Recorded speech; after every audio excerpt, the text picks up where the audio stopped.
प्रतिसाद. नवाळांना पाणी द्या या आंदोलनाची सुरुवात आज बरोबर 18 तारखेला झाली होती. आपल्या विरोधी पक्षनेते अंबादास दानवे यांच्या अध्यक्षतेखाली नेतृत्वाखाली आजच्या या नवाळांना पाणी दे या आंदोलनाला सुरुवात झाली. आज बरोबर 20 दिवस झालेले आहे. आपण जाणून घेऊया का त्या 20 दिवसामध्ये किती प्रोग्रेस झालेला या आंदोलनामध्ये.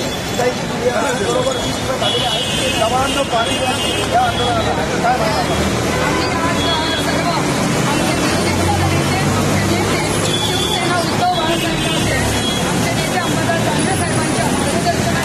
मराठवाड्यासाठी आणि विशेषतः संभाजीनगरला पाणी मिळावं म्हणून आमचे दानवे साहेब हे आंदोलन करत आहेत. म्हणूनच आम्ही उपनेते शिवाजी पाटील हे नाशिक विभाग अशा आम्ही 6 उपनेत्या आज दानवे साहेबांसाठी म्हणजे मराठवाड्याला पाणी मिळावं यांच्यासाठी आज आम्ही सगळ्याजणी आलेलो आहोत. आम्ही वेगवेगळ्या ठिकाणाचं नेतृत्व करत आहोत. आमची महिला आघाडी शिवसेनेची आमचे सर्व पदाधिकारी पुरुष पदाधिकारी आम्ही सगळे मिळून इथे आज आता सिडकोमध्ये इथे आंदोलन करत आहोत.